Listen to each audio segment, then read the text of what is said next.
What would you do if I told you there's a millionaire who walks barefoot by choice?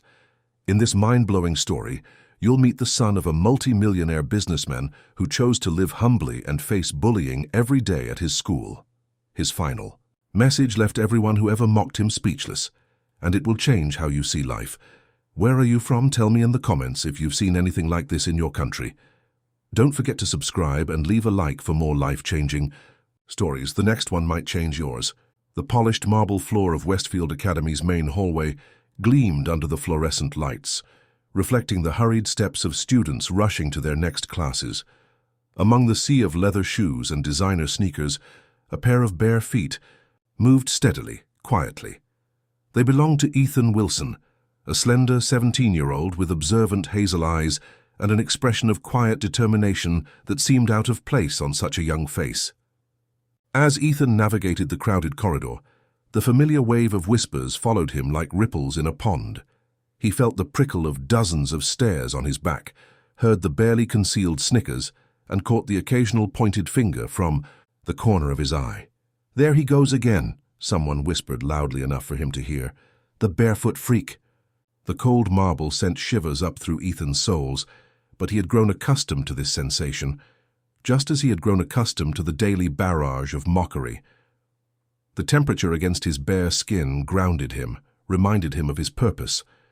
With each step, he felt more connected to his surroundings, more aware of the world beneath him than those who walked in cushioned isolation. He arrived at his locker, the metal cool against his fingertips as he dialed the combination. Inside was a neatly organized collection of textbooks and a small framed photo. A woman with Ethan's same hazel eyes, standing barefoot on a beach, her smile radiant against the setting sun. He touched the frame briefly, a silent ritual before gathering his calculus textbook. "Yo, Shoeless Joe!" The voice of Tyler Matthews boomed from nearby, causing several students to turn and watch. Tyler, captain of the lacrosse team and self-appointed social arbiter of Westfield Academy, leaned against the adjacent locker, his designer uniform impeccably pressed, his shoes polished to a mirror finish. "Did your daddy's welfare check bounce again this month?" A chorus of laughter erupted from the small entourage that always seemed to accompany Tyler.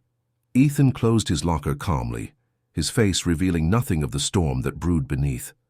"Good morning, Tyler," he said evenly, his voice neither confrontational nor submissive. The simple greeting seemed to hang in the air between them, defying the expected reaction. Tyler's smirk faltered slightly. He had been needling Ethan for months now, waiting for the moment when the barefoot boy would crack, would show some sign that the taunts had penetrated his inexplicable composure. But that moment never came. "You know, Wilson," Tyler continued, undeterred, "they have these things called shoes. But I guess when you live in a cardboard box, that's a luxury, right?" More laughter, yet Ethan simply held his textbook closer to his chest and began to walk away. The marble floor felt colder, now, or perhaps it was the chill of isolation that traveled up from his feet to his heart. But with each step, he reminded himself of his mother's words. "The ground beneath us is the great equalizer, Ethan. It doesn't care about wealth or status. It supports us all the same." As he walked into his calculus class, the fluorescent lights casting harsh shadows on his bare feet, Ethan carried the weight of his choice like invisible chains. Yet there was a freedom in those chains that no one around him could possibly understand. A freedom that came from choosing his own path, even when that path left him walking alone. Ms. Eleanor Simmons was not what anyone at Westfield Academy would call a typical teacher. At 52, with silver-streaked black hair twisted into a messy bun and reading glasses that perpetually slid down her nose, she looked more like a distracted artist than an educator at one of the nation's most prestigious private schools. Her classroom, a chaotic yet somehow organized explosion of books, plants, and strange artifacts from her world travels, reflected her unconventional approach to life and learning. It was this same classroom that Ethan entered 2 weeks into, the second semester, a transfer into advanced literature after excelling beyond the curriculum of his previous English class. As he stepped through the door, he braced himself for the familiar routine. The stares, the whispers, the uncomfortable shift in atmosphere that always accompanied his bare feet crossing a new threshold. Instead, he found Miss Simmons perched on her desk, legs crossed, feet conspicuously bare. Her toenails were painted a bright turquoise that matched the beaded bracelet on her wrist. When she spotted Ethan, she smiled broadly. "Ah, you must be Ethan Wilson. Welcome, welcome. Find any seat that speaks to you." She gestured vaguely around the room, where desks were arranged not in rows, but in a loose circle. "We're discussing how environment shapes identity in Morrison's work." Ethan stood frozen for a moment, his eyes fixed on Ms. Simmons's bare feet. In the 7 months he had attended Westfield, not a single teacher or student had mirrored his choice. The simple sight of another person, an authority figure no less, embracing the same vulnerability was so unexpected that he momentarily forgot the 20 other students in the room. He took a seat near the window, where sunlight warmed the wooden floorboards. As the discussion progressed, Ethan noticed something else unusual. Ms. Simmons addressed him exactly as she did every other student, without the slight hesitation or subtle difference in tone he had grown accustomed to from other teachers. She called on him not with pity or with challenge, but with genuine interest in his perspective. When the bell rang, signaling the end of class, Miss Simmons called out, "Ethan, could you stay a moment?" He approached her desk as the other students filed out, some casting curious glances back at them. When the room was empty, Miss Simmons hopped down from her perch and walked to a bookshelf, her bare feet padding softly on the floor. "I hope you don't mind my asking," she said, pulling a worn volume from the shelf, "but I'm curious about your choice." She gestured toward his feet. Ethan tensed, prepared for the usual interrogation, however well-intentioned it might be, but Miss Simmons continued before he could respond. "I only ask because I've been going barefoot in my classroom for 15 years now, and you're the first student I've encountered who shares the practice." She handed him the book, a collection of essays by naturalist John Muir. "This might interest you, particularly the essay on page 78. Ethan accepted the book, studying her face for any sign of mockery or condescension. He found none. "My mother taught me," he said finally, the words coming more easily than they ever had before. "She believed that separation from the earth was the beginning of separation from each other. She said shoes were just one more barrier humans created." Ms. Simmons nodded, her eyes brightening with understanding. "Sarah Wilson," she said softly. "I thought your name sounded familiar. I read her environmental philosophy pieces years ago. She was brilliant." Ethan's breath caught in his throat. "You knew her work?" "I did, and now I see her legacy." Miss Simmons smiled, the expression reaching all the way to her eyes.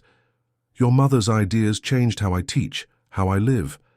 And here you are, embodying her philosophy in the most courageous way possible, in a place where conformity is practically a religion." For the first time since arriving at Westfield, Ethan felt seen, not as a curiosity or a target, but as himself. The sensation was so overwhelming that he clutched the book tighter, anchoring himself to the moment. "They don't understand," he said, the words barely audible. "No," Miss Simmons agreed, leaning against her desk. "Most don't try to, but understanding often begins with a single question asked by a mind open enough to receive the answer." She looked at him intently. "Your path won't be easy, Ethan, but the most meaningful ones rarely are." As he left her classroom, the book tucked under his arm, Ethan felt something shift within him, a small but significant realignment, like a compass finding true north after spinning in confusion. The marble floor beneath his feet no longer felt quite so cold, and the weight of isolation had lightened, if only by a fraction. In the crowded hallway, amidst the sea of uniformity, Ethan walked with a new awareness. He was not just a solitary figure defying convention. He was carrying forward a legacy, one barefoot step at a time. The Wilson estate sprawled across 5 acres of meticulously landscaped grounds, a modernist mansion of glass and steel nestled among ancient oak trees. In the pre-dawn darkness, Ethan stood on the balcony outside his bedroom, bare feet cooling on the smooth stone as he gazed at the city lights twinkling in the distance. Sleep had eluded him again, his mind restless with thoughts he couldn't quiet. 3 years. That's how long he had maintained his barefoot commitment since his mother's passing. 3 years of unwavering dedication to the promise he had made. At her bedside. But lately a persistent question had begun to gnaw at him. Was it worth it? He flexed his toes against the stone, feeling the rough texture against his calloused soles. Far below, the estate's gardens lay in shadow, the fountains silent until the automated timers would bring them to life at sunrise. The contrast between his privileged home life and the persona his classmates had created for him, the impoverished, pitiable charity case, sometimes struck him as darkly comical. "Barefoot doesn't mean broken," he whispered to the night air, repeating his mother's words from a speech she had once given at an environmental conference. The phrase had become a mantra of sorts, but tonight it sounded hollow in his ears. A soft knock at the door pulled him from his reverie. His father, Michael Wilson, stepped onto the balcony, 2 steaming mugs in hand. Despite the early hour, Michael was already dressed in a tailored suit, his silver-streaked dark hair immaculately styled, ready for a day of running his international investment firm. Only the slight shadows under his eyes revealed the toll of recent years. Couldn't sleep again. Michael handed Ethan one of the mugs, hot chocolate, their shared comfort drink since Ethan was a child. "Just thinking." Ethan accepted the mug gratefully, the warmth seeping into his hands. His father leaned against the balcony railing, taking a sip from his own mug. "About school?" "About all of it." Ethan stared into his chocolate, watching the steam rise and dissipate in the cool morning air. "Sometimes I wonder if Mom would think this is what she meant, if turning myself into a social outcast is really honoring her philosophy." Michael was quiet for a long moment, his expression thoughtful. As CEO of Wilson Global Investments, he was accustomed to making difficult decisions that affected thousands, but none had been as challenging as supporting his son through grief while respecting choices he didn't fully understand. "Your mother," he finally said, "believed in living authentically above all else. Whether that meant going barefoot or wearing moon boots, it wasn't about the specific choice. It was about making the choice that aligned with your own truth, not someone else's expectations." Ethan sipped his chocolate, letting the sweet warmth spread through him. "But what if my truth is changing? What if I'm tired of being the barefoot freak every single day?" "Then you change your path." Michael placed a hand on Ethan's shoulder. "Sarah would want you to follow your principles, yes, but she'd be heartbroken to think her teachings had become a prison for you." The weight of his father's words settled over Ethan like a heavy cloak. Was that what was happening? Had his tribute to his mother transformed into a self-imposed cage? The thought made his chest tighten with anxiety. He had defined himself by this choice for so long that abandoning it felt like betrayal. "I don't even know who I'd be if I changed now," Ethan admitted, voicing his deepest fear. "The barefoot kid is who I am at Westfield. It's how everyone knows me." "Is that who you want to be?" "The kid defined by what's not on his feet, rather than what's in his heart and mind." Ethan had no answer. The question hung between them as the first hints of dawn colored the eastern sky. "Whatever you decide," Michael said, finishing his hot chocolate, "I'm with you. Just as your mother would be." He checked his watch. "I have an early conference call with Tokyo. Try to get some rest before school." After his father left, Ethan remained on the balcony, watching the sun rise over the city. In his mind, he could almost hear his mother's gentle laughter, could almost feel her hand ruffling his hair as she had done countless times. "The hardest paths often lead to the most beautiful destinations," she would say, "but it's okay to rest along the way." As the morning light spilled across the estate, illuminating the opulence that he had never flaunted at school, Ethan made a decision. He would continue on his barefoot path, not because he was trapped by his promise, but because he would choose it again today for himself. The journey was far from over, but for now, this was still his truth. With renewed resolve, he went inside to prepare for another day at Westfield Academy, where the marble floors awaited his bare feet, cold and unyielding as always. The library at Westfield Academy was a cathedral to knowledge. 3 stories of oak shelving, leather armchairs, hand-stained glass windows that cast jewel-toned light across ancient tomes and modern databases alike. It was Ethan's sanctuary, a place where the focus on books temporarily eclipsed the focus on his bare feet. He sat at a corner table near the philosophy section, surrounded by books for his independent study project with Ms. Simmons. 2 weeks had passed since their first conversation, and the reading list she had crafted for him had become a lifeline. Thoreau, Emerson, Leopold, and modern environmental philosophers whose words echoed his mother's teachings. So absorbed was he in Aldo Leopold's A Sand County Almanac that he didn't notice the approach of footsteps until a shadow fell across his page. Looking up, he found himself face to face with Lily Chen, a quiet girl from his calculus class whose artistic talents were legendary throughout the school. "Sorry to interrupt," she said, her voice soft but steady.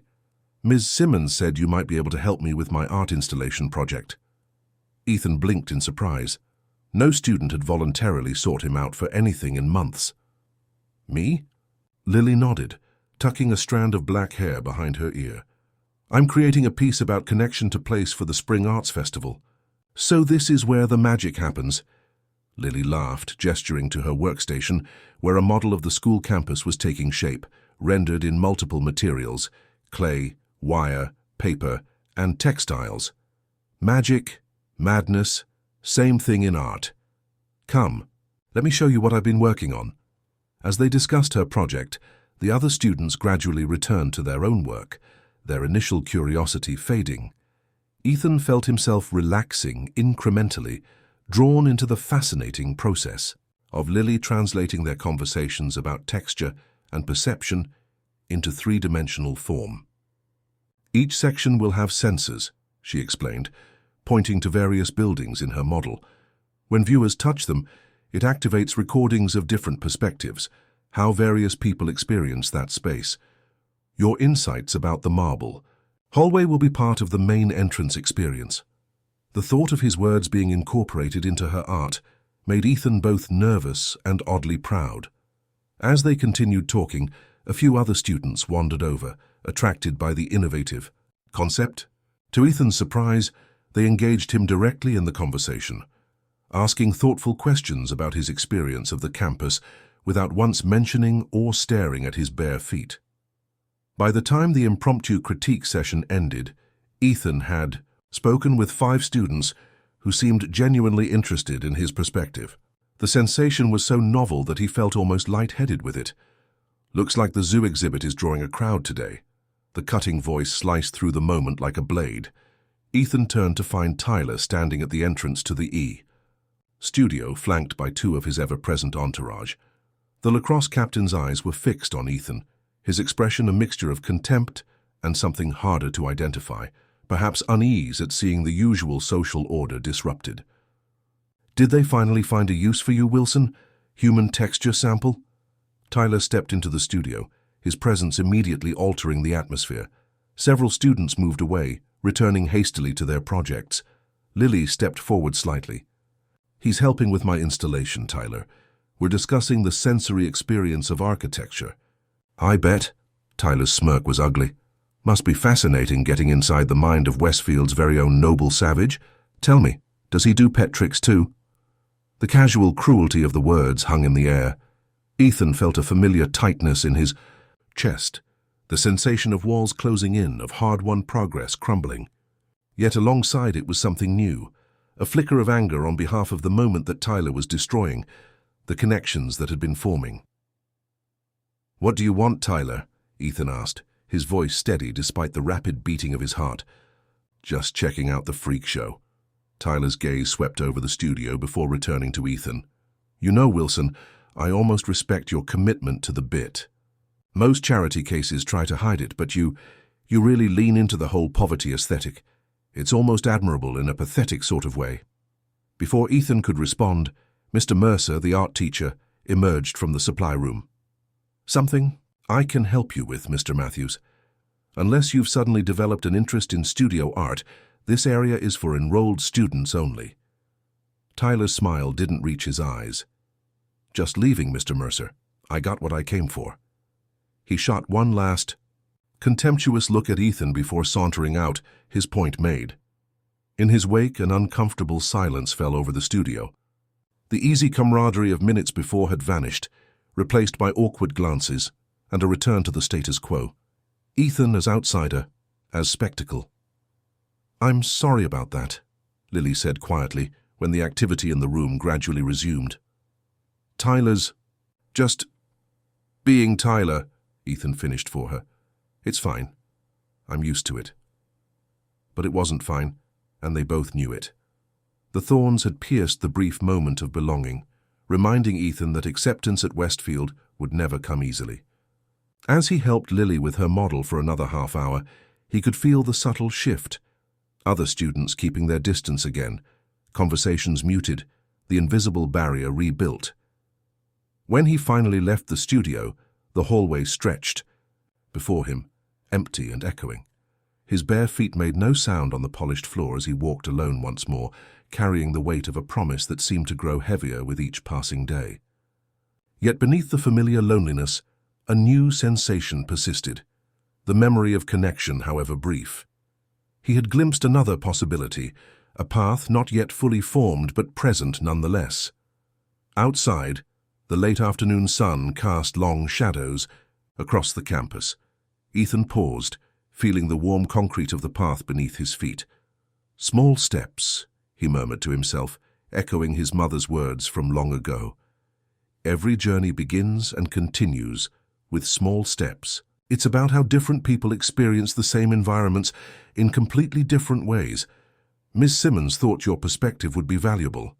She hesitated, then gestured to the chair across from him. "May I?" Still processing this unexpected development, Ethan nodded and cleared some books to make space for her. As she sat down, he noticed she was carefully avoiding looking at his feet, not in the ostentatious way others did, but with a deliberate focus on his face instead. "So," he began cautiously, "what exactly did you want to know?" Lily opened her sketchbook, revealing pages of intricate drawings, architectural details of Westfield Academy, but rendered from unusual angles and perspectives. "I'm trying to capture how the same spaces feel different to different people. The problem is I only have my own experience to draw from." She looked up at him, her dark eyes serious. "You experience this school in a way no one else does, literally touching it with every step. I want to understand what that's like." The request was so sincere, so devoid of judgment, that Ethan found himself answering before he could second-guess himself. "It's like having a conversation with the building," he said. "The temperature changes tell you stories about the day. The textures reveal history, where the most people walk, which floors are newest, which are oldest." As he spoke, Lily began to sketch rapidly, her pencil dancing across the page. Ethan continued, surprising himself with his own eloquence as he described the way the library's wooden floors retained warmth from the sunlight, even hours after the sun had moved, how the stone steps to the science building had subtle dips worn by decades of students' feet. "It's not just physical," he concluded after several minutes. "It changes how you think. When you feel every surface directly, you pay attention differently. You become more present." Lily looked up from her sketchbook, her expression thoughtful. "That's exactly what I'm trying to capture in my installation, how physical experience shapes perception." She turned her sketchbook toward him, revealing a stunning sketch of the library from a ground-level perspective, emphasizing the textures of the floor in a way Ethan had never seen depicted, but instantly recognized. "This is how you see it," she said simply. Ethan stared at the drawing, momentarily speechless. For the first time, someone had translated his experience into something visible to others. The sensation was both validating and strangely vulnerable. "It's perfect," he said finally. A small smile curved Lily's lips. "Would you be willing to help me more? I'd need your perspective on other parts of the campus." Something warm uncurled in Ethan's chest, the unfamiliar feeling of being valued for his difference rather than despite it. "I'd like that," he said. For the next hour they discussed her project, their conversation flowing with increasing ease. When Lily eventually gathered her materials to leave for her next class, she paused, seeming to make a decision. "You know," she said, "a bunch of us meet in the art studio on Thursday afternoons to work on independent projects. You should come." The invitation hung in the air between them, A small bridge extended across the chasm of isolation that had surrounded Ethan for so long.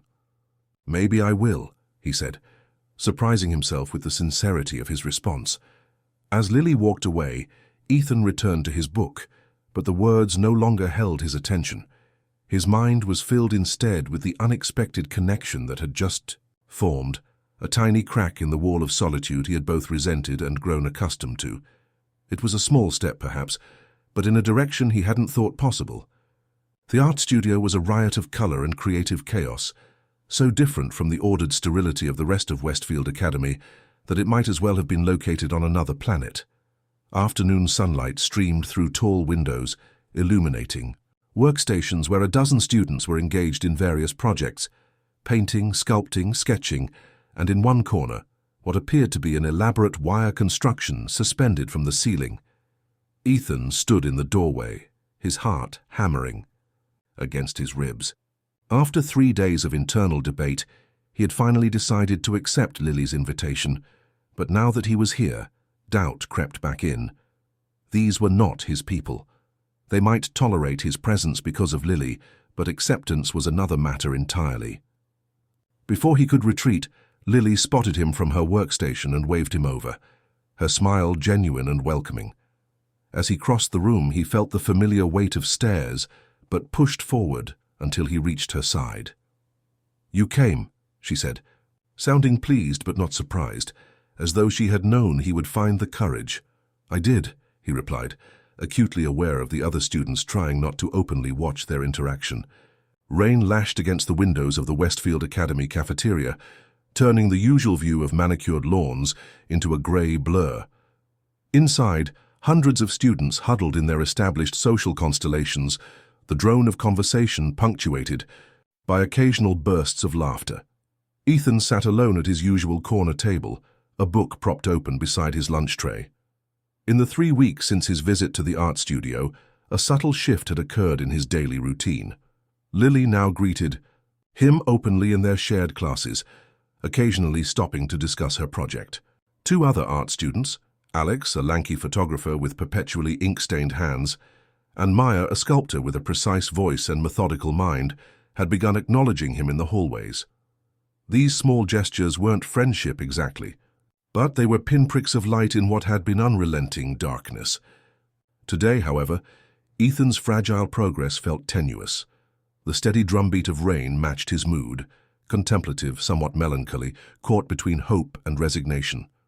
Ms. Simmons had assigned a personal essay reflecting on individual philosophy, and Ethan had stayed up most of the night wrestling with words, trying to articulate the complex reasons behind his barefoot choice without sounding either defensive or preachy. "Earth to Barefoot boy, you in there?" Ethan looked up, startled to find Lily standing by his table, lunch tray in hand. More surprising still were Alex and Maya behind her, their own trays clutched uncertainly. "Mind if we join?" Lily asked.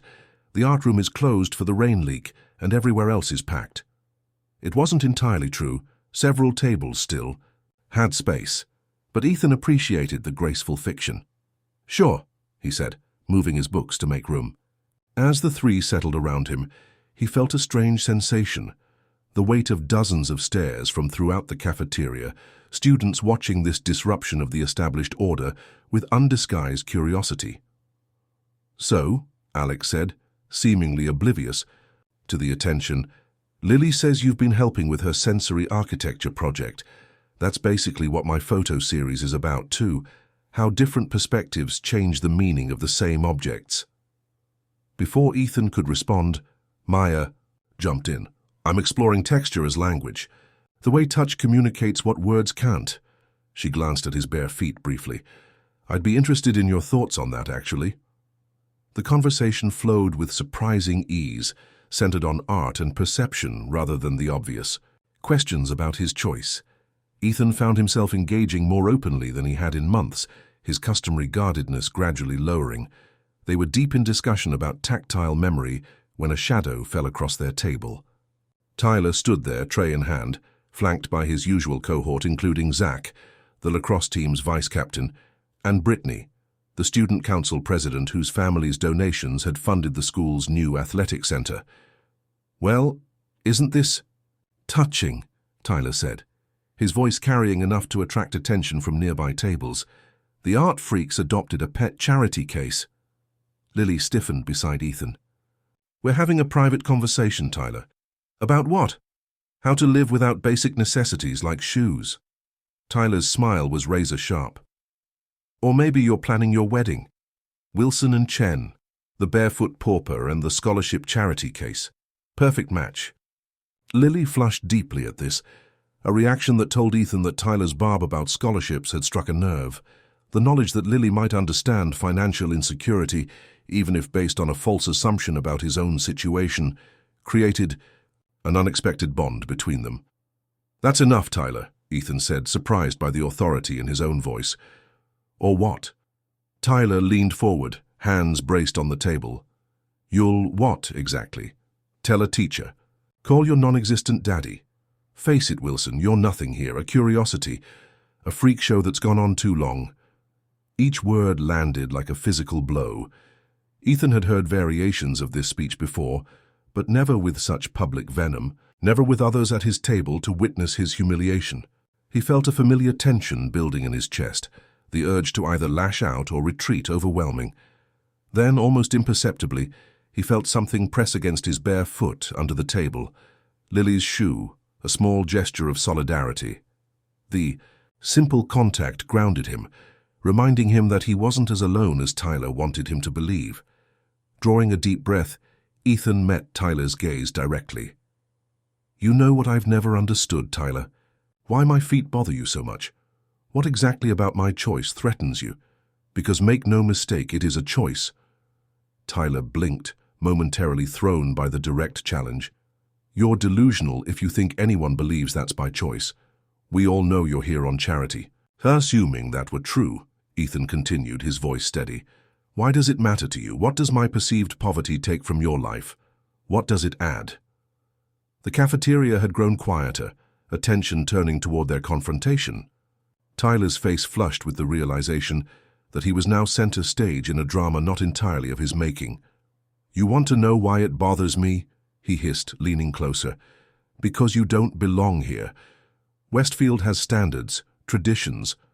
You walk around like some kind of statement piece, looking down on everyone who actually earned their place." Ethan felt a sudden clarity wash over him, a recognition of the fear beneath Tyler's contempt.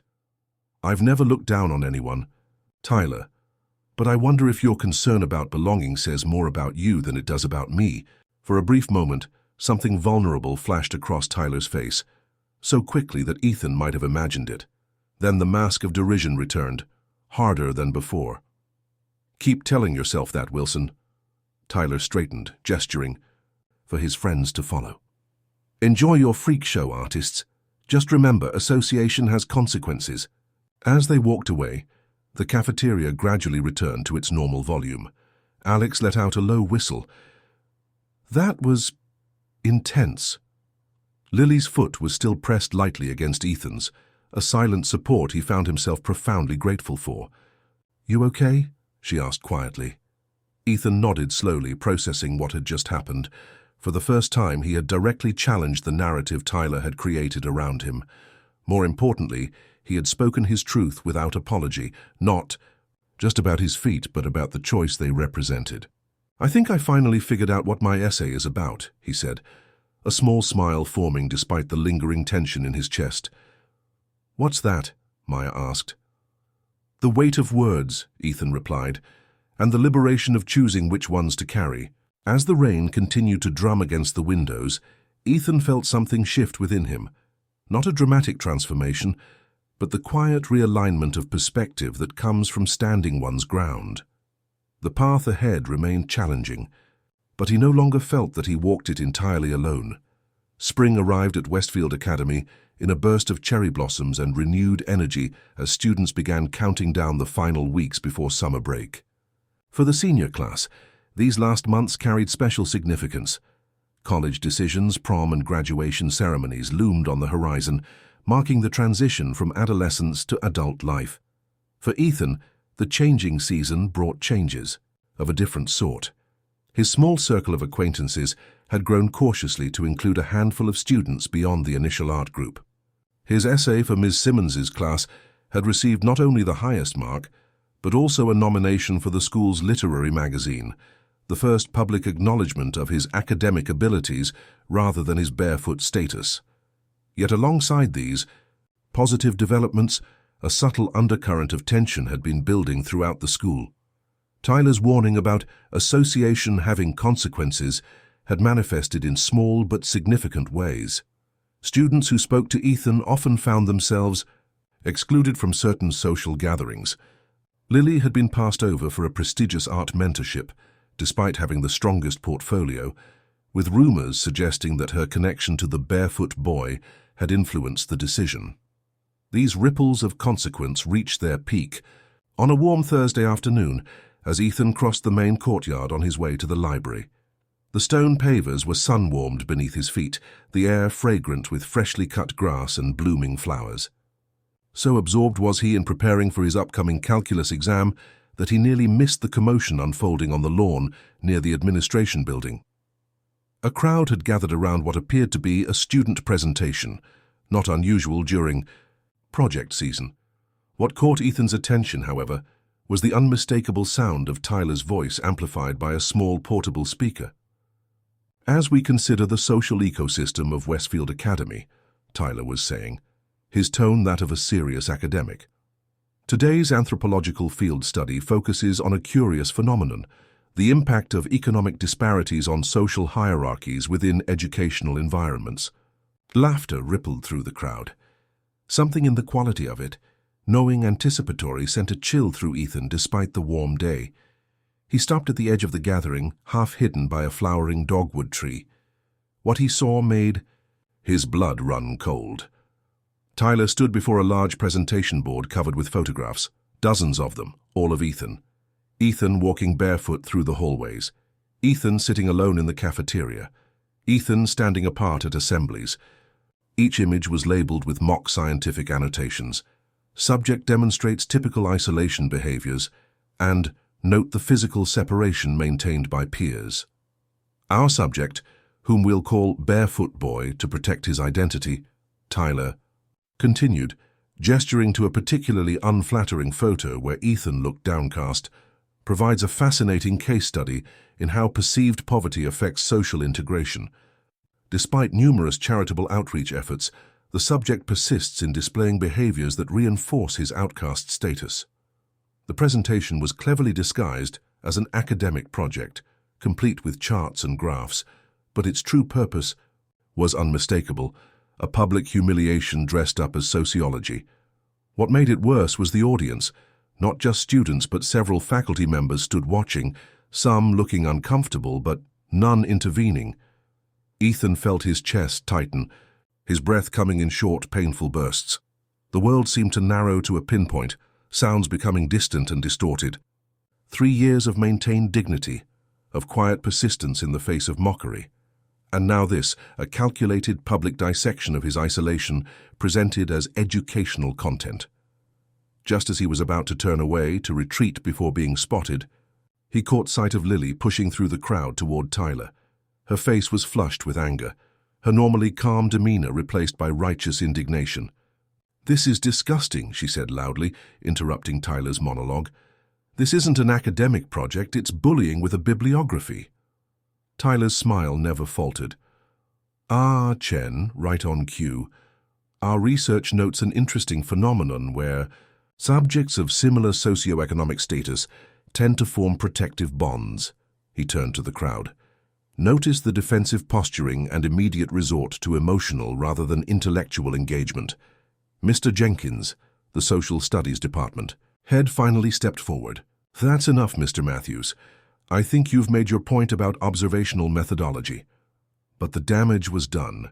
The presentation had achieved its purpose, to reframe Ethan's dignity as delusion, his choice as pathology, his entire existence at Westfield as an anthropological curiosity rather than a person deserving of basic respect.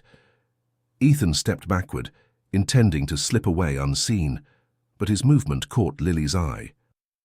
Their gazes met across the lawn, hers filled with apology and outrage, his with a complex mixture of humiliation and gratitude for her intervention. Before anyone else could notice him, Ethan turned and walked quickly toward the parking lot, abandoning his plans for the library. For the first time since beginning at Westfield, he felt an overwhelming urge to abandon his barefoot journey altogether, to surrender to the pressure, to conform, to disappear into sameness just to make the cruelty stop. He made it to his car, a modest hybrid that belied his family's wealth, before the first tears came, hot and unwelcome. He sat behind the wheel, hands gripping the leather so tightly, his knuckles turned white, fighting for control of his breathing and emotions. His phone buzzed with a text from Lily. "That was horrible. Are you okay? Where are you?" He couldn't bring himself to respond. The humiliation was too raw, too complete. 3 years of silent endurance, of honoring his mother's philosophy, had culminated in becoming a literal case study in abnormality. The irony was bitter. His choice to live simply, to reject materialism, had been weaponized to portray him as pathetic rather than principled. As he finally started the car, a decision crystallized in his mind. Something would have to change. He could no longer continue as he had been, caught in the purgatory between commitment and conformity, between honoring his mother's memory and living his own life.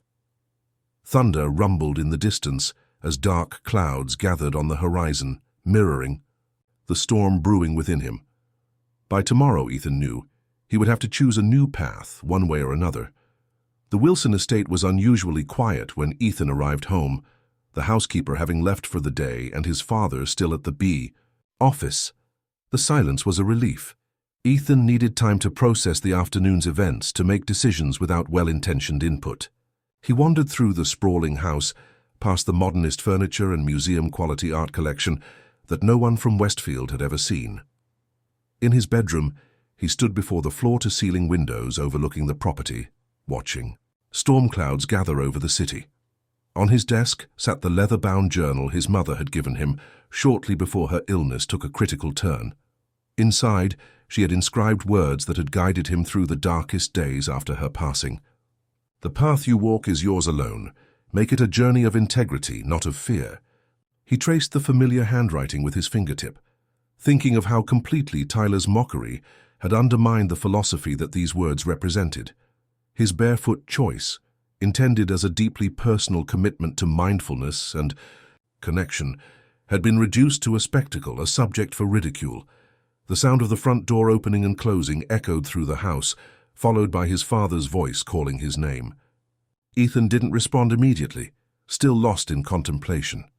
Moments later, Michael appeared in the doorway, his expression concerned. "Ethan, the school called. Mr. Harrington said you left campus without signing out." Ethan turned from the window, unsurprised that the administration had contacted his father, but bitter that they had moved so quickly on a procedural violation while doing nothing about Tyler's presentation.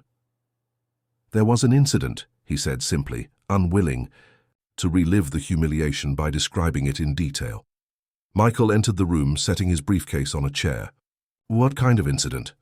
"The kind that makes me wonder if any of this is worth it." Ethan gestured vaguely toward his bare feet. 3 years, Dad. 3 years of being the barefoot freak to honor Mom's memory, to live her values. And for, what? To become a sociology experiment for bullies? His father's expression shifted from concern to something harder. "Tell me exactly what happened." As Ethan recounted Tyler's presentation, his father's face darkened progressively. By the time Ethan finished, Michael was pacing the room, jaw clenched in barely controlled anger. "This is unacceptable," he said, pulling out his phone. "I'm calling Harrington right now. That student needs to be disciplined, and the faculty who stood by need to be held accountable." "No," Ethan's voice was firm. "That would only make it worse. Right now I'm a curiosity. If the billionaire's son swoops in to defend me, I become a fraud too." Michael paused, his finger hovering over the screen. "You're not suggesting we do nothing?" "I'm suggesting I handle this my way."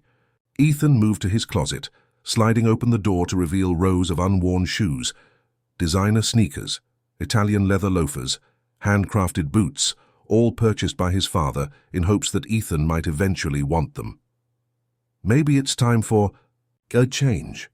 Michael watched his son contemplating the shoes, understanding the significance of the moment. If you're considering this because it's what you want, I support you. But if you're doing it because they've worn you down, I don't know anymore. Ethan closed the closet door without selecting anything. That's the problem. I started this to honor Mom, but somewhere along the way it became my identity too. If I stop now, am I giving up, betraying her? Or am I just growing up, making my own choices? Thunder crashed outside, closer now as the storm approached. Michael crossed the room and placed a hand on his son's shoulder. Your mother never wanted you to suffer for her beliefs, he said gently. Remember what she told you that last week about the difference between tribute and burden? Ethan nodded, the memory vivid despite the years that had passed. Sarah, thin and pale in her hospital bed, but still radiant within a light, had taken his hand and said, "A tribute lifts the spirit. A burden crushes it. Never let your love for me become a weight you cannot carry." I just want to do right by her, Ethan whispered, his voice catching. Then live with integrity, Michael answered. That's all she ever wanted for you. Whether that means bare feet or Italian leather is secondary to being true to yourself. Lightning flashed, briefly illuminating the room in stark white light. In that moment of clarity, Ethan realized the choice before him wasn't really about shoes. At all, it was about reclaiming his journey, about transforming from passive victim to active author of his own story.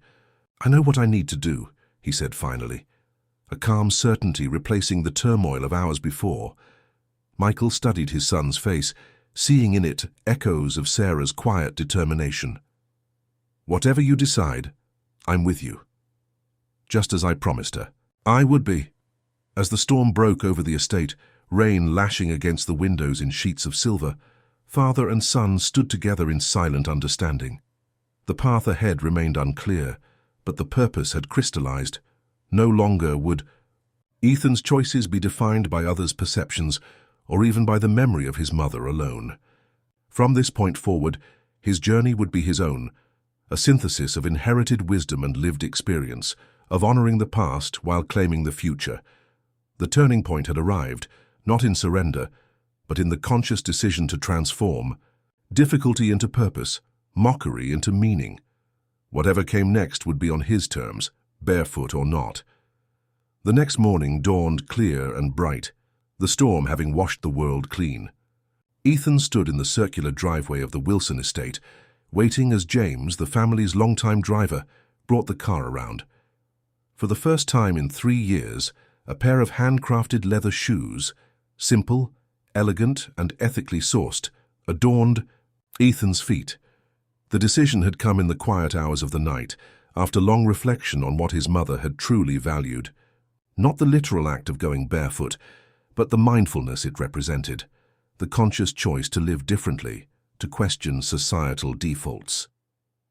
The shoes he had selected were a compromise between worlds, crafted by artisans who were fairly compensated for their skills, using leather from humanely raised animals, designed to last decades rather than seasons.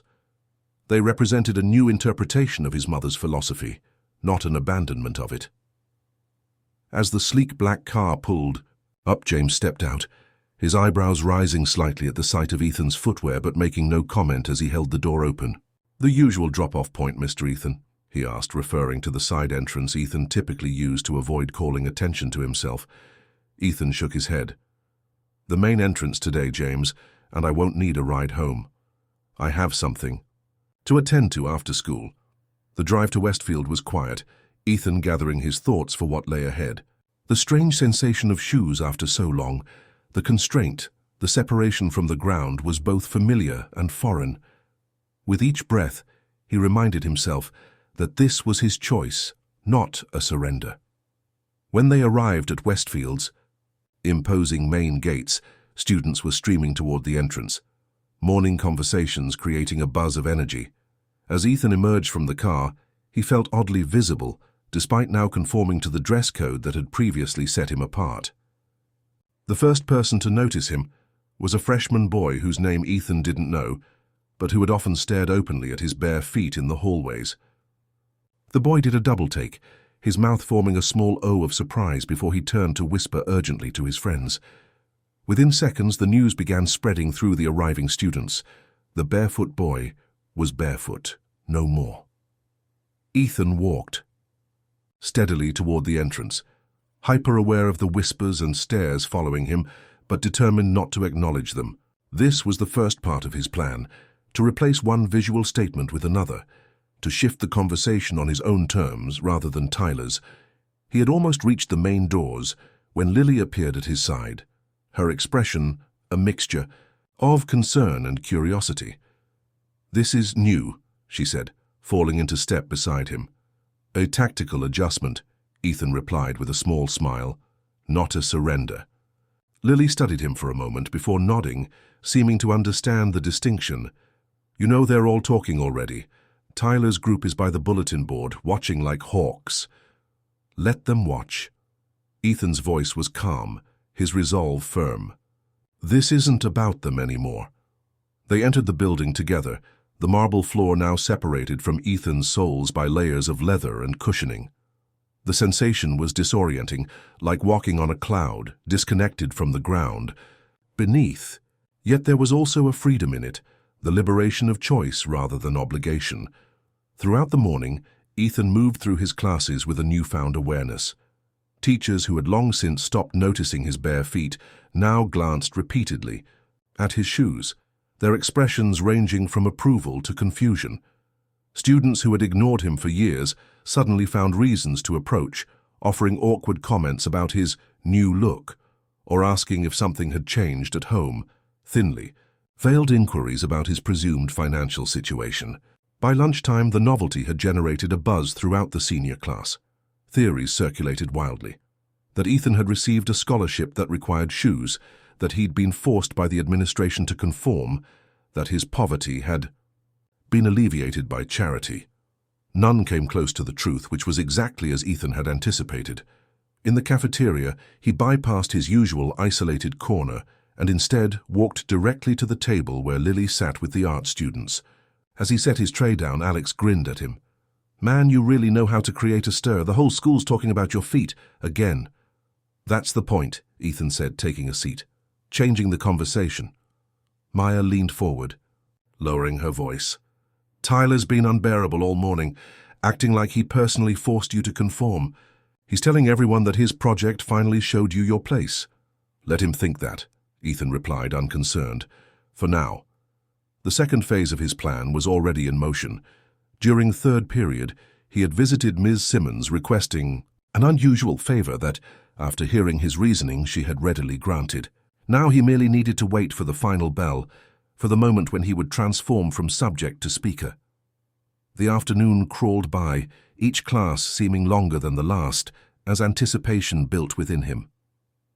When the final bell rang at 3:30, instead of heading toward the parking lot, Ethan made his way to the school's central courtyard, where students typically gathered before dispersing for the day. Ms. Simmons was waiting as promised, a small portable speaker system set up near the stone bench that served as an informal stage for announcements. When she saw Ethan approach, she gave him an encouraging nod. "The microphone is all yours," she said. "I've made sure the administration knows this is a sanctioned literary reading, part of your independent study."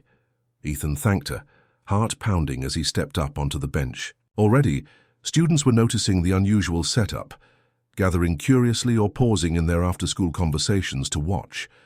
Among them, predictably, was Tyler with his usual group, their expressions shifting from amusement to wariness as they realized who stood at the makeshift podium.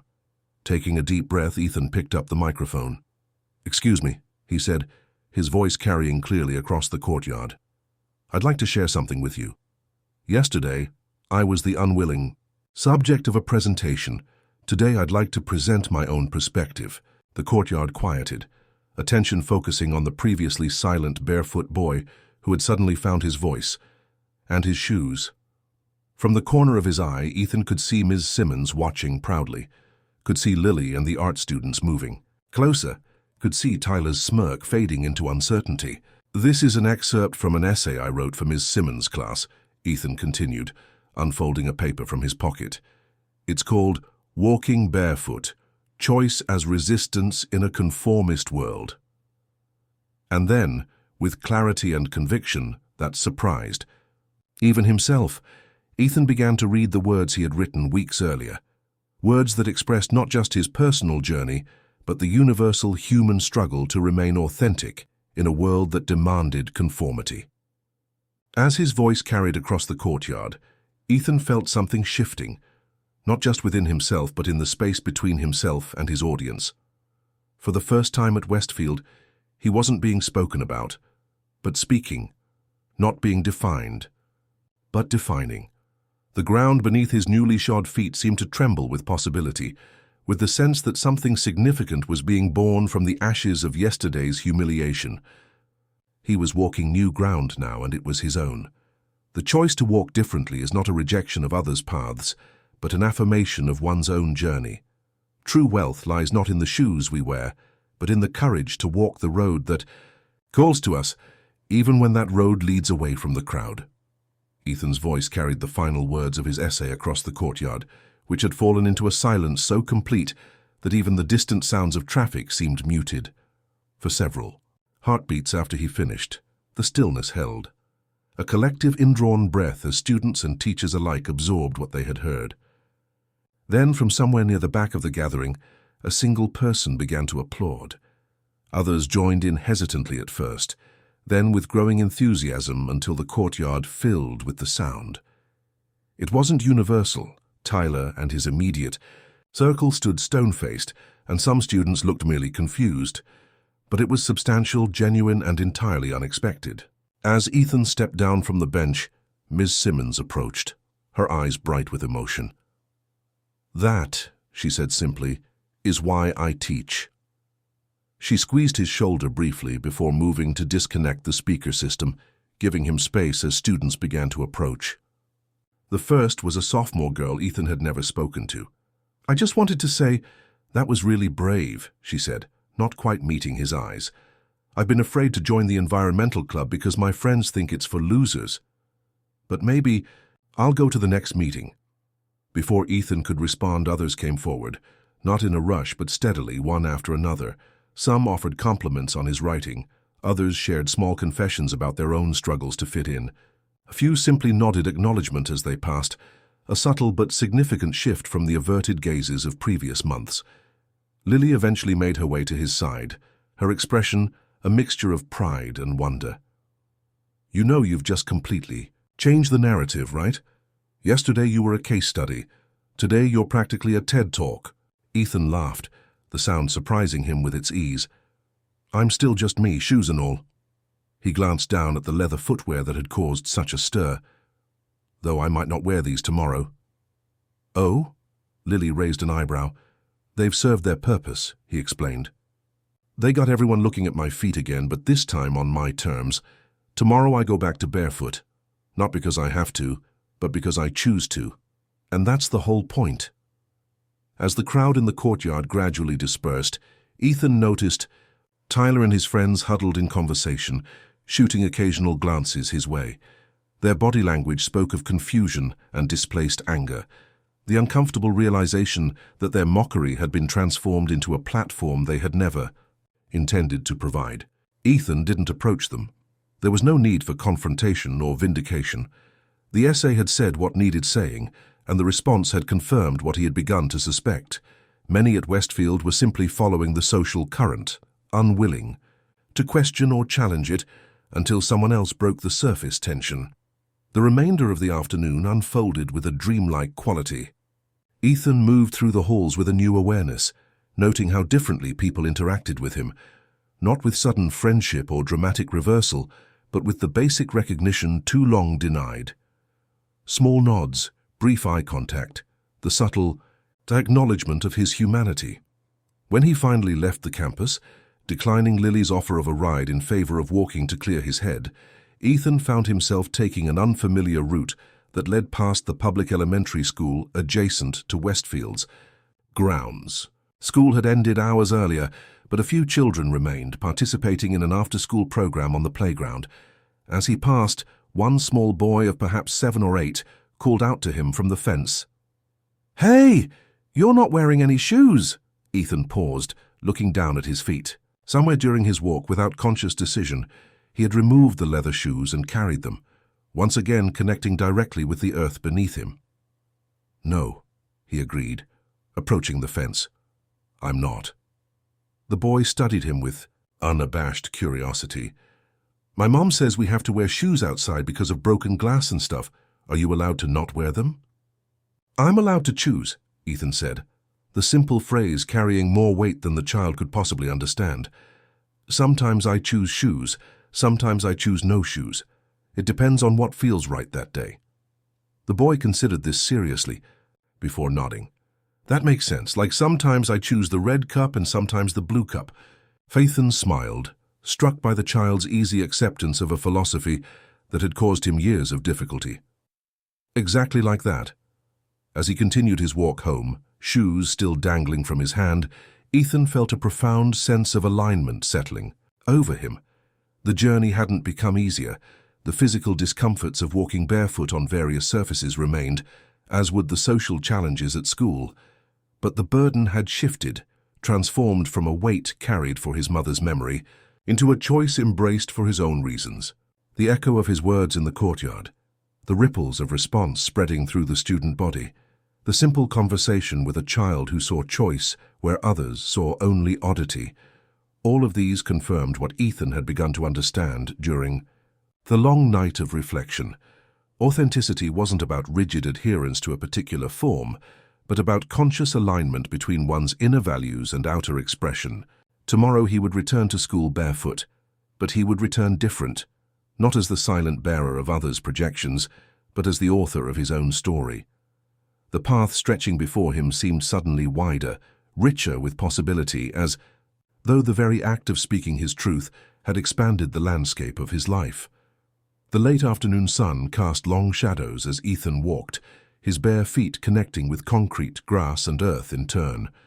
Each surface spoke to him in the tactile language he had come to understand so well, the language of immediacy, of presence, of direct connection to the world.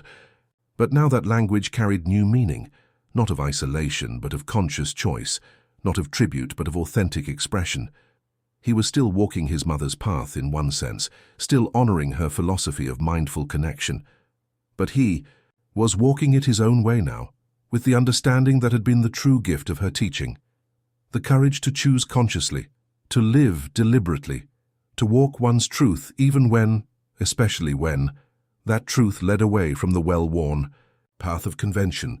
The invitation arrived 2 weeks after Ethan's courtyard reading, an embossed card in a cream envelope that James delivered to his room one evening. "The senior class of Westfield Academy requests the honor of your presence at the commencement Eve Gala," it read in elegant script, followed by details of the formal dinner and dance that traditionally preceded graduation. In previous years, Ethan had automatically discarded these invitations, knowing his presence would create uncomfortable tension at what was meant to be a celebratory event. This year, however, he found himself pausing, considering the possibility of attendance. The weeks since his public reading had brought subtle but significant changes to his daily life at Westfield. True to his word, he had returned to going barefoot the day after his speech, but now it was a choice made daily rather than an obligation never questioned. Occasionally, when practical considerations warranted, he wore the ethical leather shoes or other footwear from his long-neglected collection. More meaningful than this physical flexibility was the shift in social dynamics. The wall of isolation had not come crashing down dramatically, but cracks had definitely formed. His small circle of acquaintances had expanded to include students from various social groups who, while not exactly friends, now acknowledged him as a person rather than a curiosity. Even some teachers who had previously maintained a careful distance now engaged with him more directly, occasionally referencing his essay or asking thoughtful questions about his philosophy. Tyler's group remained hostile, but their tactics had changed. The overt mockery had largely ceased, replaced by calculated indifference and occasional attempts to reassert their narrative through subtle comments when authority figures were present. In one English class, Tyler had pointedly referenced people who use poverty as an aesthetic. While discussing a literary work, his eyes fixed challengingly on Ethan. Instead of ignoring the barb as he might have done before, Ethan had calmly responded, "There's an interesting distinction between adopting aesthetics for social cachet versus making choices based on personal values, regardless of how others perceive them." The teacher had seized on this observation for further class discussion, much to Tyler's evident frustration. Now, twirling the gala invitation between his fingers, Ethan considered what his attendance might represent. It would not be an attempt to suddenly join the social hierarchy he had long existed outside of, but rather a statement about belonging on his own terms, occupying space as himself rather than conforming to be accepted. A knock at his door interrupted his thoughts. His father entered, still in his business suit from a day of meetings, but with the tie loosened in his customary evening relaxation. "I see the invitation came," Michael said, nodding toward the card in Ethan's hand. "Any thoughts about attending this year?" Ethan set the invitation on his desk. "I'm considering it, though I'm not sure everyone would welcome my presence." Michael sat on the edge of the bed, his expression thoughtful. "You know, your mother and I met at a gala not unlike this one. She was working as a server to put herself through graduate school, and I was a young executive already climbing the corporate ladder." A smile touched his lips at the memory. "She spilled an entire tray of champagne on my new tuxedo." "Mom?" Ethan laughed, trying to imagine his graceful, composed mother in such a situation. "Really? Really?" She was so mortified that she tried to clean it up with cocktail napkins, making it worse with every dab. "And I—" Michael's eyes grew distant with the memory. "I fell in love watching her try to fix something that couldn't be fixed. Her complete disregard for the expense of the suit. Her concern only for the mess she'd made and the embarrassment it might cause me." The story settled into the space between them, a small but significant piece of family history Ethan had never heard before. His father rarely spoke of the early days with Sarah, the memories still tender even years after her passing.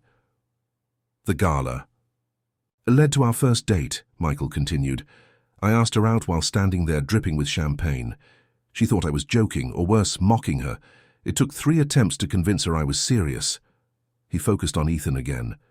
"My point is, sometimes the most meaningful connections happen in spaces where we feel we don't belong, or in moments that seem disastrous at the time." Ethan considered this, turning the invitation over in his hands again. "I'd have to wear shoes," he said, only half joking. "Formal events usually require them." "Not necessarily."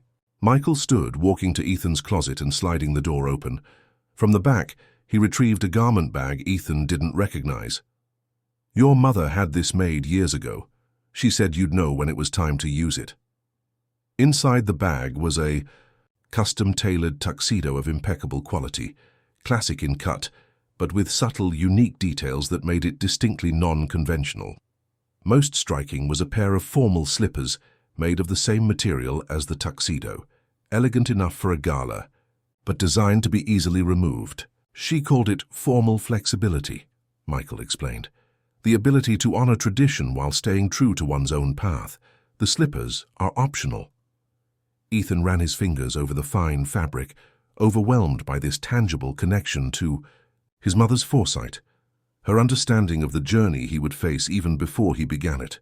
The tuxedo represented exactly what he had been working toward, the integration of his values with the world around him, rather than rigid rejection or mindless conformity. "I think," he said slowly, "it's time to RSVP yes." The decision, once made, carried a sense of rightness that confirmed its alignment with his evolving path. That evening, as he completed the response card indicating his attendance, Ethan felt the momentum gathering, not just for the gala, but for the larger transition ahead. In less than a month, his time at Westfield would end. Beyond lay college, adulthood, and a world far more complex than the microcosm of the academy. He was ready now in a way he hadn't been before, strengthened not despite the challenges, but because of them. clear not just in his convictions but in his capacity to express them, to stand in his truth without apology or excess. The Barefoot path had never been about the absence of shoes, but about the presence of conscious choice, of mindful connection, of authentic being. As he sealed the envelope containing his acceptance, Ethan made another decision as well.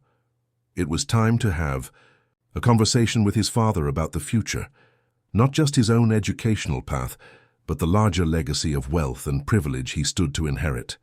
His mother's philosophy extended far beyond personal choices to encompass responsibility to the wider world, and in recent weeks, ideas had been forming about how he might honor that aspect of her teaching too. The gala would be a beginning, rather than an end, a step into a wider sphere of influence where the lessons of his barefoot journey could perhaps create ripples beyond the confines of Westfield Academy. With this thought, Ethan felt a surge of purpose that transcended the immediate challenges of social acceptance or personal vindication. The path was widening beneath his feet, and he was ready to walk it. The Westfield Academy commencement. Eve Gala transformed the school's austere dining hall into a space of ethereal elegance. Crystal chandeliers cast a warm glow over tables adorned with white lilies and silver candelabra. A string quartet played classical arrangements of contemporary songs, creating a soundscape both familiar and elevated. Against this backdrop, the Tai Kabe senior class of Westfield gathered in formal attire to celebrate their impending graduation and transition to adulthood. Ethan arrived precisely at 8 o'clock, stepping from his father's car with a quiet confidence that belied his inner nervousness. The custom tuxedo fit perfectly, its subtle uniqueness setting him apart without ostentation. He had chosen to wear the matching formal slippers for arrival, but carried them in a discreet bag, his feet bare beneath the perfectly tailored trousers. Michael, equally elegant in a classic tuxedo, placed a hand on his son's shoulder. "Remember what your mother always said about these events? They're just people in fancy clothes," Ethan quoted with a smile. "Still the same humans underneath." "Exactly." Michael straightened his son's bow tie slightly. "I'll see you inside shortly. I need to speak with Harrington about the scholarship announcement." As his father moved toward a side entrance where the headmaster waited, Ethan approached the main doors alone. The student greeters' expressions flickered with surprise as they recognized him, but their training in etiquette prevailed. "Welcome to the Commencement Eve Gala, Ethan," said Rebecca Chen, Lily's cousin and a member of the student council. "You look very elegant." "Thank you," Ethan replied, noting her brief glance downward and the widening of her eyes when she realized he was barefoot. "As do you." Inside, the gala was already in full swing. Seniors in formal wear clustered in familiar social groupings, their parents and selected faculty members circulating among them.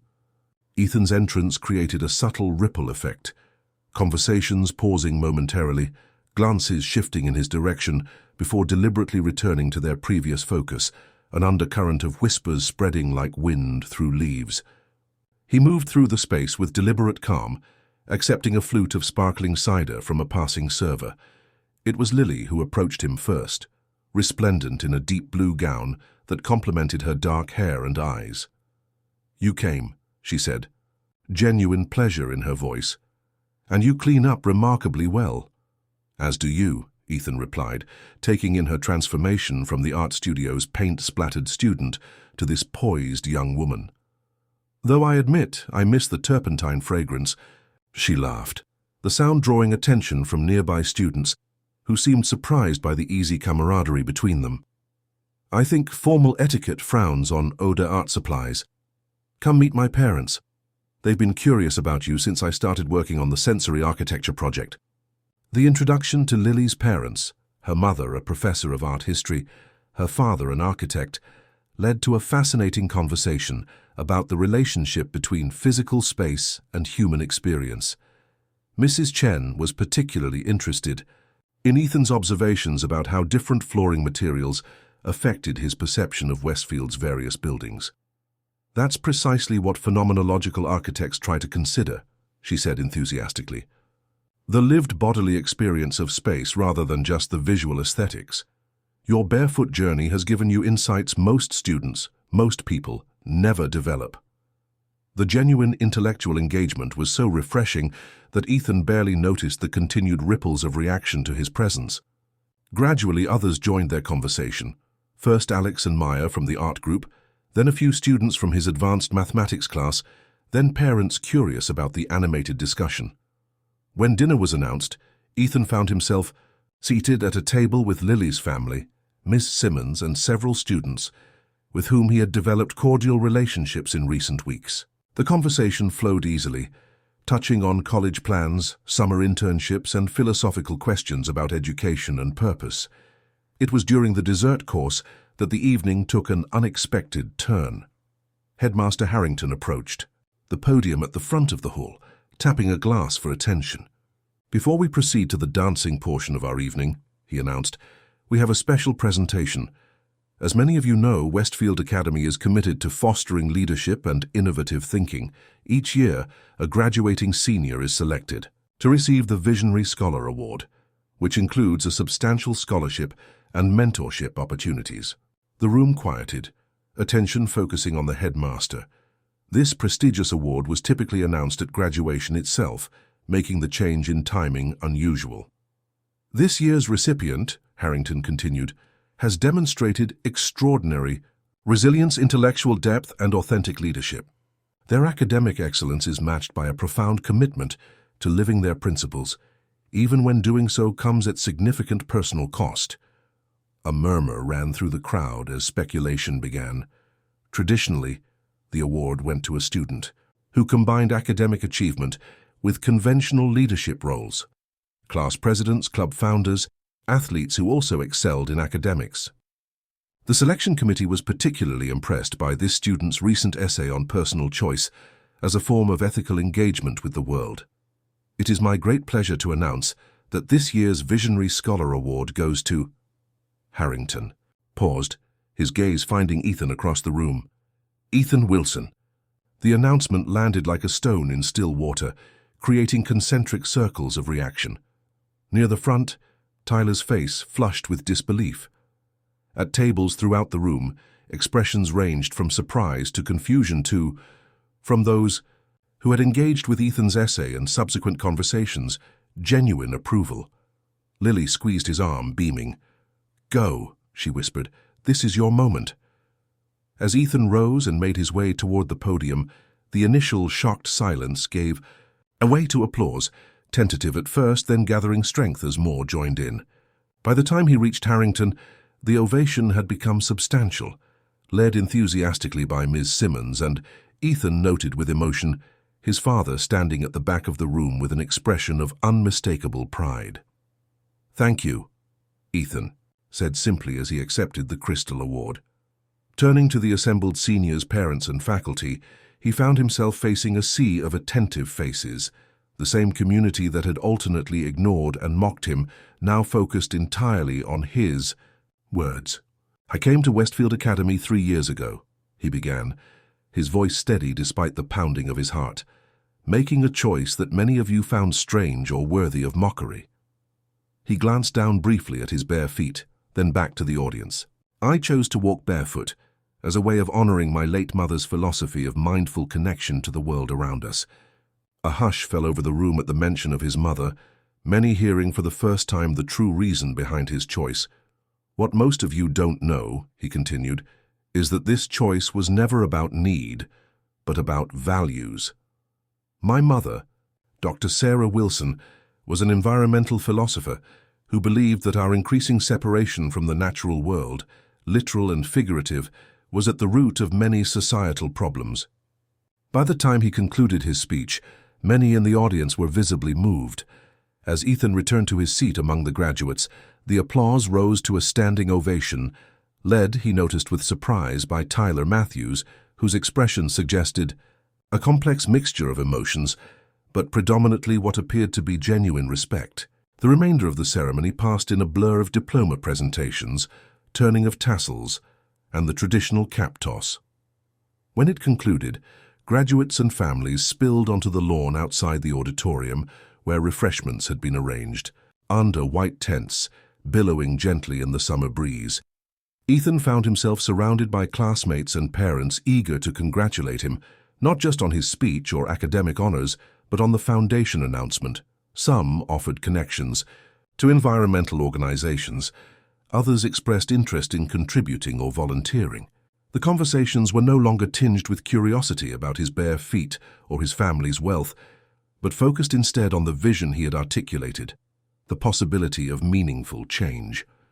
As the crowd around him temporarily thinned, Ethan noticed a familiar figure standing at the edge of the gathering, Ms. Simmons watching the interactions with evident satisfaction. He made his way to her side. "You knew all along, didn't you?" he asked quietly. "About my mother, about who we were." She smiled, the expression crinkling the corners of her eyes. "I met Sarah Wilson at a conference years ago, before you were born. Her work changed my life and my teaching. When you appeared in my classroom barefoot and carrying her quiet determination in your eyes, yes, I knew." "Why didn't you say anything?"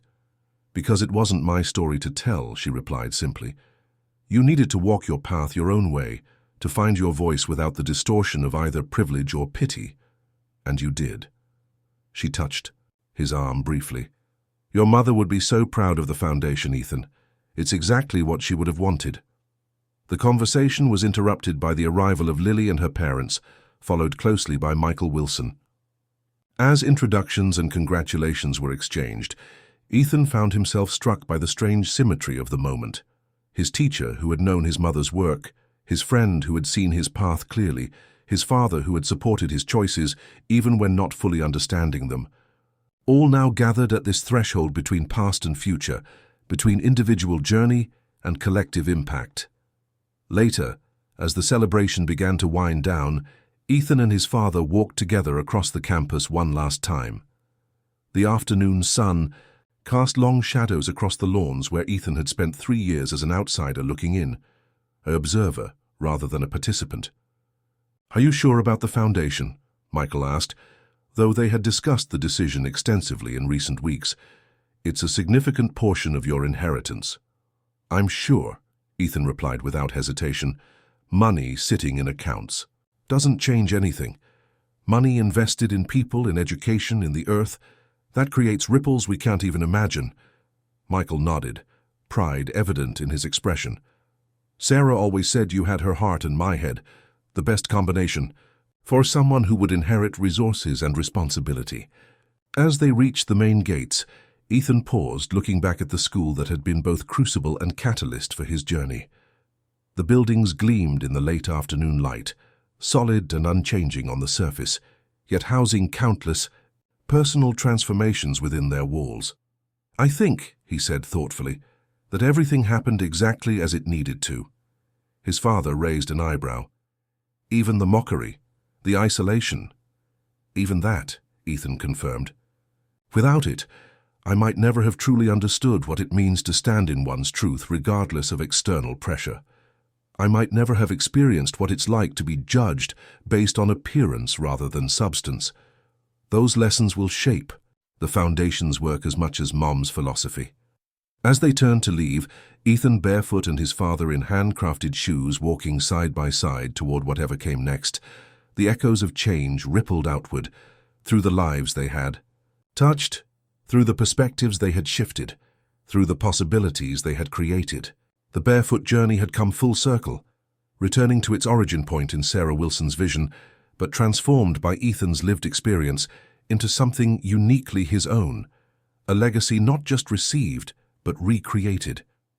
5 years later, Ethan Wilson stood barefoot on the shores of a small island in the Caribbean, waves lapping gently at his ankles as he watched 25 teenagers explore the tidal pools that dotted the beach. Rows of chairs faced the stage, programs and single white roses placed carefully on each seat. The Academy crest displayed prominently on banners hanging from the rafters. Backstage, Ethan adjusted his valedictorian robe, the honor of highest academic achievement, having been announced the week after the gala. The revelation of his family's status had not influenced this selection. His academic record stood on its own merits, but it had certainly changed how the announcement was received. where there might have been whispers of favoritism or exception, there was instead a grudging acknowledgement that perhaps the barefoot boy had been underestimated in more ways than one. Ms. Simmons approached, her own faculty robe slightly rumpled as always. "Nervous?" she asked, straightening his honor cords with maternal care.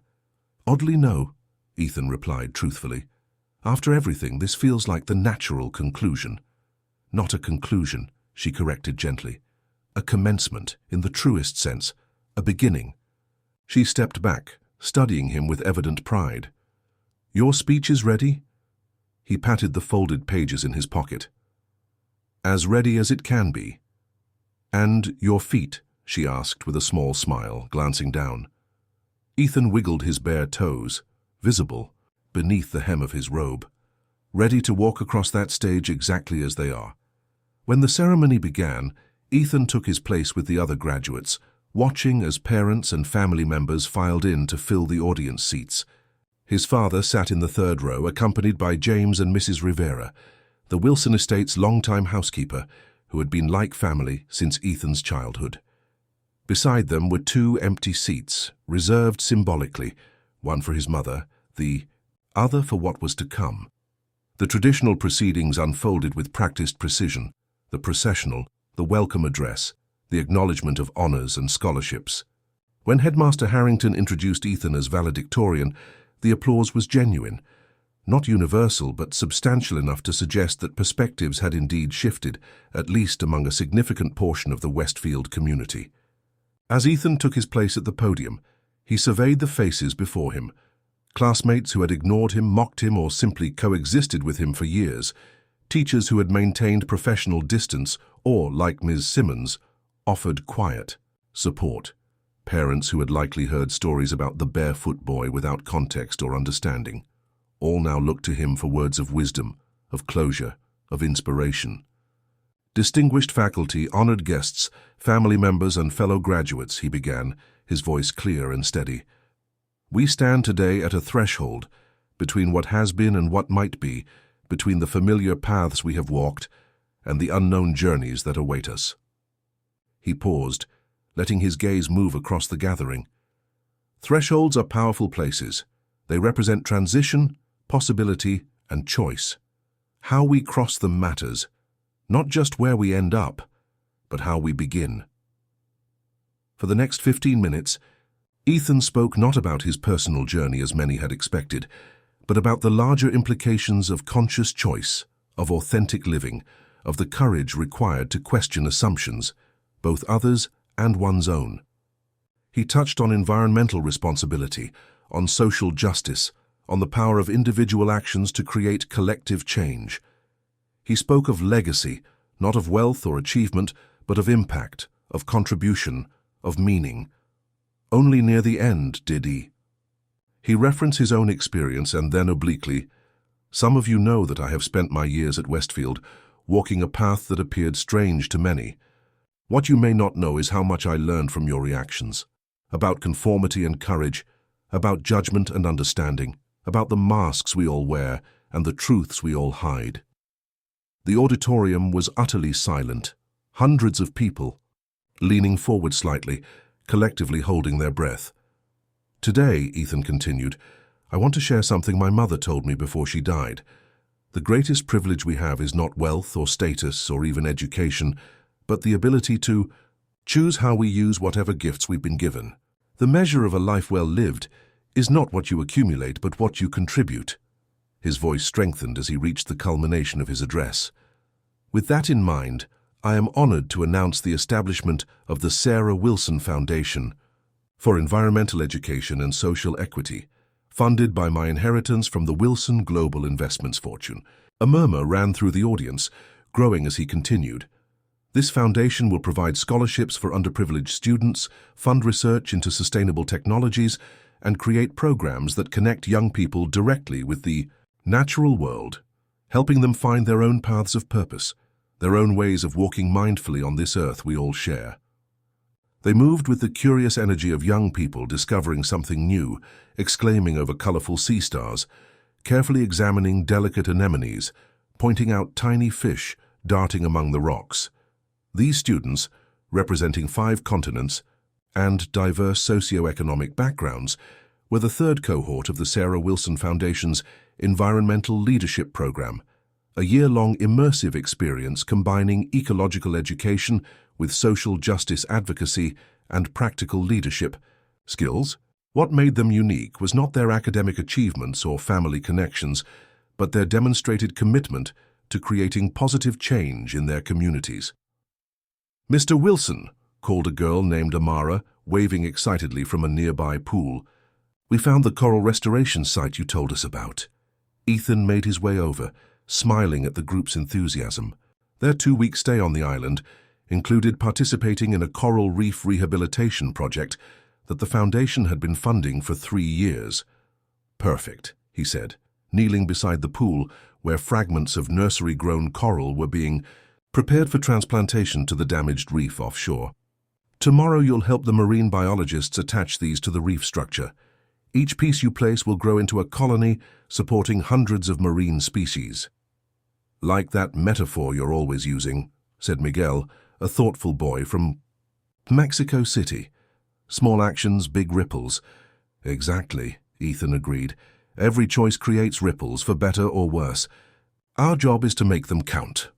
As the students continued their exploration, guided by the program's marine science instructor, Ethan walked further down the beach to where a simple open-air pavilion had been constructed for classes and meetings. There his father was engaged in conversation with Lily Chen, now the Foundation's creative director, after completing her master's degree in experiential education. "The virtual reality component is almost ready," she was saying as Ethan approached. "Students will be able to experience the reef's transformation over time, from healthy ecosystem to bleach devastation to recovery with human intervention." Michael nodded approvingly. That immediacy of experience is exactly what Sarah believed in, helping people feel their connection to natural systems rather than just intellectualizing it. "Speaking of experience," Ethan interjected, joining them at the bamboo table, "the students found the coral nursery. They're ready for tomorrow's dive." Lily smiled, the expression lighting her face in the way that had become increasingly familiar to Ethan over the years of their evolving relationship, from academic collaboration to friendship to the deeper partnership that now defined their work together. "The before and after surveys show significant shifts in their sense of agency," she said. "When they arrive, most believe climate challenges are too big for individual impact. By program end, 92% report feeling empowered to create meaningful change."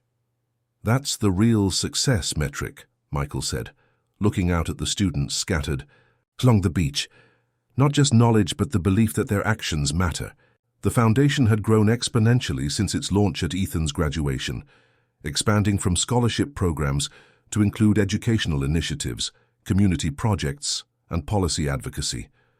Its distinctive approach, combining environmental literacy with social equity and practical implementation, had attracted partners ranging from grassroots organizations to international corporations seeking to improve their sustainability practices. Ethan had remained its public face and philosophical compass, still walking barefoot at formal events and casual gatherings alike, still embodying the conscious connection that had defined his journey at Westfield. But the foundation was far larger than one person's story now. It was a movement, a methodology, an expanding circle of impact. "The documentary team arrives tomorrow," Lily reminded them, checking her tablet. "They want to interview all 3 of us, plus some students, for the series on next-generation environmental leadership." "I'm still not entirely comfortable with the media focus," Ethan admitted, a remnant of his private nature persisting despite years of public work. His father chuckled. "Says the man who just gave the keynote at the United Nations Environmental Summit." "That's different," Ethan protested. "That was about the work, not about me." Lily touched his arm lightly. "The story matters, Ethan. Your journey from the barefoot boy at Westfield to this, it gives people a narrative they can connect with, a way to understand that personal choices and systemic change are not separate paths, but part of the same journey." He nodded, acknowledging the truth in her words. Over the years, he had gradually come to accept that his personal story served as a necessary bridge for many people, helping them conceptualize abstract principles through concrete example, connecting individual experience to collective possibility. As the sun began its descent toward the horizon, Ethan excused himself from the planning session and walked alone down the beach, away from the activity. The wet sand molded perfectly around his feet with each step, recording his passage temporarily, before waves washed the impressions away, a meditation in impermanence that never failed to center him. At a quiet cove around the bend, he stopped to watch the sunset painting the sky in brilliant oranges and pinks. This had been one of his mother's favorite times of day, what she called the threshold moment, when day yielded to night, when transformation was visible in real time. From his pocket, he withdrew a small smooth stone, one of many he had collected from meaningful places over the years. This one came from the shore near Westfield Academy, gathered on his last walk there before graduation. He held it in his palm, feeling its cool weight, its particularity. "We're continuing the work, Mom," he said softly to the setting sun, to the stone, to the memory that remained vivid despite the passing years. "Not just your environmental philosophy, but your belief in human potential, in our capacity to change, to grow, to connect." He thought of Tyler Matthews, who had surprised everyone by reaching out to the foundation 2 years earlier, offering his family's investment firm's services to develop sustainable portfolios. Of Ms. Simmons, now retired but serving on the foundation's Education Advisory Board, her classroom practices having evolved into a curriculum used in schools across 3 continents. Of the hundreds of students who had passed through the various programs, each carrying the experience forward into their communities, the ripples continued to spread, far beyond what any one person could have created alone. That was the true legacy, not wealth redistributed or accolades accumulated, but lives transformed, perspectives shifted, possibilities expanded. As the final edge of the sun slipped below the horizon, Ethan placed the stone carefully at the tide line, where it would either be carried out to sea or integrated into the beach's endless evolution. Then he turned and walked back toward the lights of the pavilion, where Lily and his father and the students waited, his chosen family, his continuing journey. His footprints in the sand would wash away with the tide, temporary impressions, rather than permanent marks. But the changes set in motion by his barefoot journey, both within himself and in the wider world, would continue their own paths of transformation, connecting past to future, individual to community, human systems to natural ones in the intricate web of interdependence that his mother had understood so well. The barefoot boy had become a man who walked his talk, who lived his values, who transformed privilege into purpose, and with each mindful step, each conscious choice, each authentic expression, the path continued to unfold before him. Not a destination reached, but a journey embraced, one barefoot step at a time.